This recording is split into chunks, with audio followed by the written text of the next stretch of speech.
இயேசு திருவாய் மலர்ந்து கற்பிக்கிறார். அவர் மலை மீது அமர்ந்து கற்பிக்கிறார். திருவாய் மலர்ந்து கற்பிக்கிறார். தம் சீடர்களுக்கு அவர் கற்பிக்கிறார். திருவாய் மலர்ந்து கற்பிக்கிறார். அவர் மலை மீது அமர்ந்து கற்பிக்கிறார். திருவாய் மலர்ந்து கற்பிக்கிறார். தம் சீடர்களுக்கு அவர் கற்பிக்கிறார்.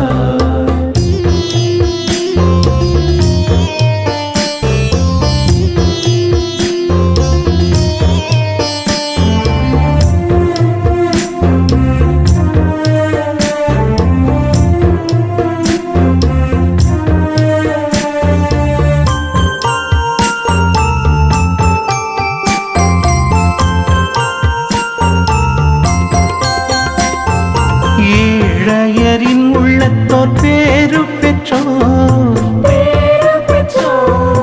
ஏனெனில் விண்ணரசு அவர்களுக்குரியது.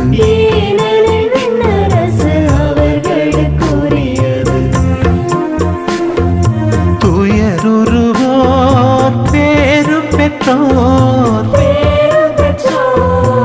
ஏனெனில் அவர்கள் ஆறுதல் பெறுவர்.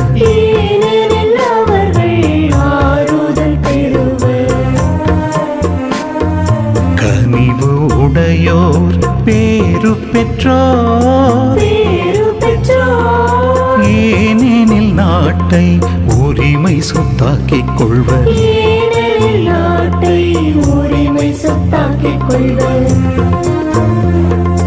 நீதி நிலை நாட்டுவோர் பேரு பெற்றோர், ஏனெனில் அவர்கள் நிறைவு பெறுவர்.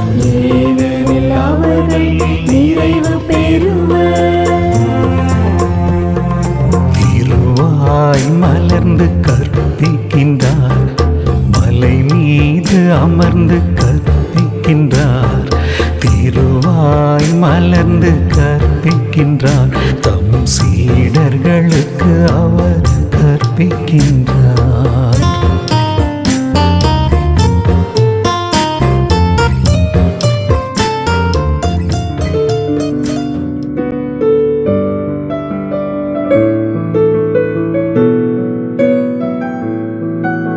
லூக்கா எழுதிய நற்செய்தி அதிகாரம் 6 இறைவசனங்கள் 17 பின்பு 20 தொடக்கம் 26. இயேசு அவர்களுடன் இறங்கி வந்து சமவெளியான ஓரிடத்தில் நின்றார். பெருந்திரளான அவருடைய சீடர்களும் யூதேயா முழுவதிலும் இருந்தும் எருசலேமில் இருந்தும் தீர் சீதோன் கடற்கரை பகுதிகளில் இருந்தும் வந்த பெருந்திரளான மக்களும் அங்கே இருந்தார். இயேசு சீடர் மீது தம் பார்வையை பதித்து கூறியவை: ஏழைகளே, நீங்கள் பேறு பெற்றோர், ஏனெனில் இறையாட்சி உங்களுக்குரியதே. இப்பொழுது பட்டினியாய் இருப்போரே, நீங்கள் பேறு பெற்றோர், ஏனெனில் நீங்கள் நிறைவு பெறுவீர்கள். இப்பொழுது அழுது கொண்டிருப்போரே, நீங்கள் பேறு பெற்றோர், ஏனெனில் நீங்கள் சிரித்து மகிழ்வீர்கள். மானிட மகன் பொருட்டு மக்கள் உங்களை வெறுத்து ஒதுக்கி நீங்கள் பொல்லாதவர்கள் என்று இகழ்ந்து தள்ளிவிடும் போது நீங்கள் பேறு பெற்றோர்.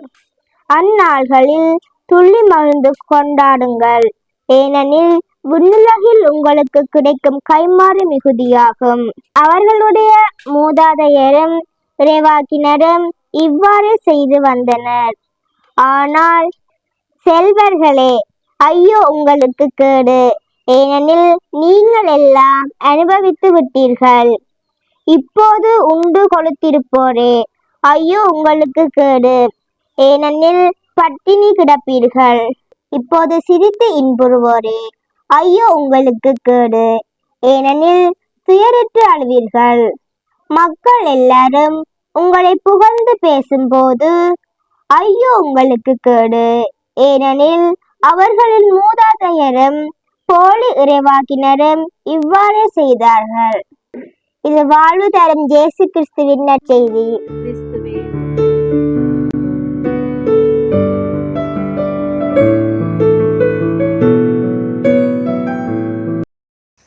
ஆண்டவர் இயேசு கிறிஸ்துவுக்குள் அருமையான இறை உள்ளங்களே, நாங்கள் ஆண்டின் பொது காலத்தின் 6வது வாரத்துக்குள்ளே நாங்கள் நுழைகின்றோம். இந்த 6வது வாரத்தினுடைய இன்றைய நாளுக்குரிய இறை வார்த்தை பகுதியை நாங்கள் தியானிக்கின்ற போது இன்றைய நற்செய்தி பகுதியானது லூக்கா நற்செய்தி அதிகாரம் 6 திருவசனங்கள் 17, 20 26 வரை நமக்கு தரப்பட்டிருக்கின்றது. அன்பார்ந்தவர்களே, இந்த இறை வார்த்தை பகுதியை நாங்கள் தியானிக்கின்ற போது நாங்கள் 20வது வசனத்திலே நாங்கள் பார்க்கின்றோம், இயேசு சீடர் மீது தம் பார்வையை பதித்து கூறியவை என்ன சொல்லுகின்றார் என்று சொன்னால், ஏழைகளே நீங்கள் பேறு பெற்றோர், ஏனெனில் இறையாட்சி உங்களுக்குரியதே. இப்பொழுது பட்டினியாயிருப்போரே நீங்கள் பேறு பெற்றோர். இவ்வாறாக நற்செய்தி முதல் பகுதி இவ்வாறு கூறுகின்றது. 2வது பகுதியை நாங்கள் பார்க்கின்ற போது ஆண்டவர் சொல்லுகின்றார், செல்வர்களே ஐயோ உங்களுக்கு கேடு, இப்போது உண்டு கொளுத்திருப்போரே ஐயோ உங்களுக்கு கேடு. இவ்வாறாக 2வது பகுதியிலே இந்த செல்வந்தர்களை ஆண்டவர் இயேசு கிறிஸ்து சபிக்கின்ற ஒரு தேவனாக காண்பிக்கப்படுகின்றது.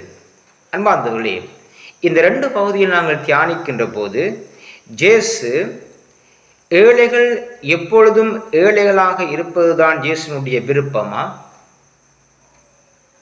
பட்டினியா இருப்பவர்கள் எப்பொழுதும் பட்டினியா இருப்பதுதான் இயேசுனுடைய விருப்பமா என்ற கேள்வி எழுகின்றது.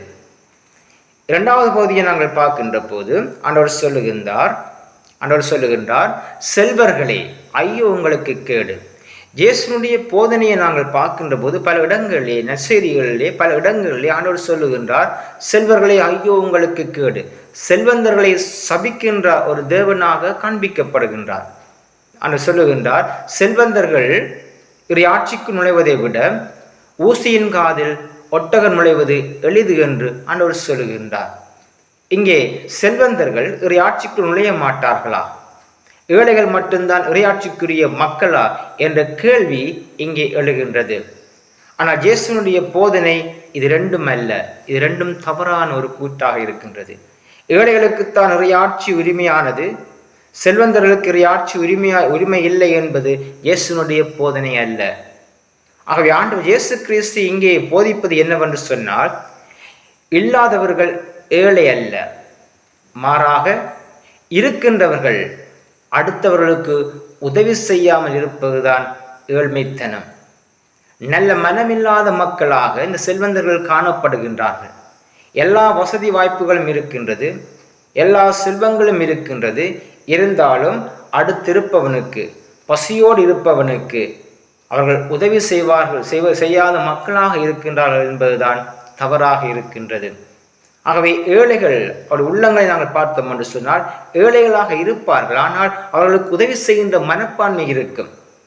மற்றவனுக்கு உதவி செய்ய வேண்டும், தங்களிடம் இல்லாதவர்களாக இருந்தாலும் மற்ற மக்களுக்கு கொடுக்க வேண்டும் என்ற அந்த மனநிலை ஏழை மக்களுக்கு காணப்படுகின்றது. ஆகவே அந்த மனநிலையோடு அவர்கள் வாழ்கின்றார்கள். இல்லாதிருந்தும் மற்றவர்களுக்கு உதவி செய்கின்ற மனப்பான்மையை அந்த ஏழை மக்களிடம் காணப்படுகின்றது. ஆனால் செல்வந்தர்கள் எல்லா வசதிகளும் இருந்தும் மற்றவர்களுக்கு உதவி செய்யாத ஒரு மக்களாக இருக்கின்றார்கள். ஆகவே இந்த ஏழைகள் கடவுள் மீது ஆழமாக நம்பிக்கை வைக்கின்ற ஒரு மக்களாக காணப்படுகின்றார்கள்.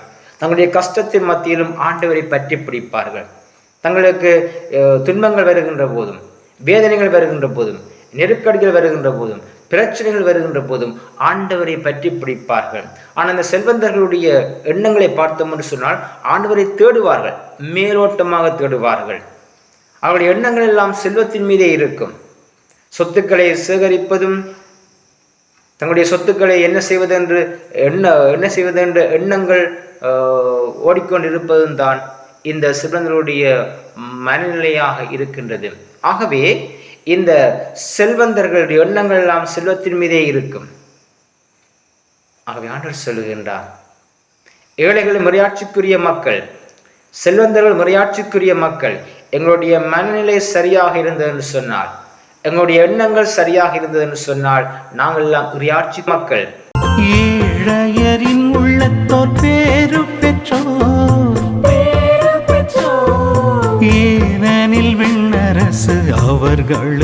உரியது ஏனெனில்